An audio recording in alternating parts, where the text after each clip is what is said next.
Shakur Stevenson had a dominant win over Yoshino, stopped him in 6 rounds.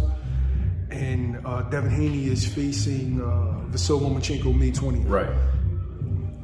After that victory, Shakur is now like the #1 contender for the WBC, and he wants to go into a fight with Devin Haney. Well, the winner of Devin Haney versus Lomachenko. If it is Devin Haney, how do you think that plays out? That's a tough one because Haney's a problem for most conventional fighters. And I like Haney a lot though, and I feel like if he can work on his right hand, he can develop a right hand, Haney can definitely give Shakur problems, but I don't think you can give Shakur Stevenson a problem without a dominant right hand. And Haney's problem is he's a dominant left-handed fighter. His jab is educated, a very good jab, but not much else when it comes to offense. And that doesn't mean he doesn't have much else. He just doesn't have to show it. Like, he didn't do much else against Kambosos. He just was kind of out jabbing him and using good distance, good defense, so on. But getting that left hook off, just like I said against Garcia, when you fight in a southpaw, your left hook is not a threat unless you can establish your right hand or get to your right to get some sort of right leverage. Because if you can't turn and switch to southpaw and take away that southpaw advantage, you at least have to circle as a conventional fighter, circle to your right so you can gain that angle back. Because circling to your left, like most conventional fighters too, you canceling your left hand out. So Haney's left hook and jab are going to be canceled out most of the night against Shakur.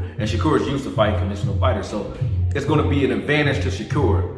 But I think Haney is definitely, in my opinion, just as good as a fighter, but Shakur has the advantage because of his style. Now, if Haney works on, like I said, circling to the right, if you want to get an example of what I mean when I say circle to your right, you can watch James Toney versus Jason Robinson, very good fight for that. Bernard Hopkins versus, what's the guy's name?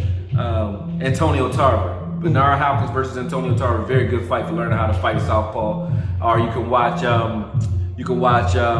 Andre Ward versus Chad Dawson, another good fight for how a conventional fighter can gain the advantage back against a southpaw with the left hand. Actually, the Andre Ward fight would be a great fight for Haney to watch because Andre Ward is another guy who didn't have a well-developed right hand because of his shoulder issues throughout most of his career. Admittedly, he admitted this himself, but he was very good at using different angles and different tactics to get to his left, like get leverage on the left, even when there shouldn't have been any leverage on his left. Shortening it up, turning his jab into like a short hook or a stab hook, sort of, you know what I mean, or up jab. He was doing a lot of different things with his left hand that give guys problems because he knew that's all he had to deal with. And he was good. He's like a shooter that know how to get to his spots regardless of what you do. He was like the Reggie Miller of left hands, you know what I'm saying? He could get there. You can't stop him from getting to his spot, man. He off the ball skills is crazy. So I think those are fights that Haney could watch to try to get a understanding for how to use his skills better against a southpaw. But outside of that, it's going to be a tough night for him because Shakur and him are kind of even athletically. I say Shakur has more tools because he can fight with both his hands because he's used to fighting conventional fighters. Whereas Haney only has, like I said, that I think he got the best jab in the business, so I'm not trying to disrespect him. Best jab in the business, but his right hand isn't there yet. Who would you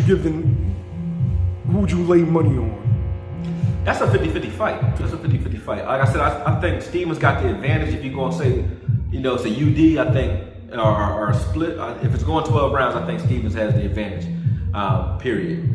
Would I lay money on Stevens in that particular fight, though? I'm not sure, because at the end of the day, although you can say that, you know, Stevenson has the advantage, Haney ain't a slouch. You know, he ain't a slouch at all. I think he can do some things.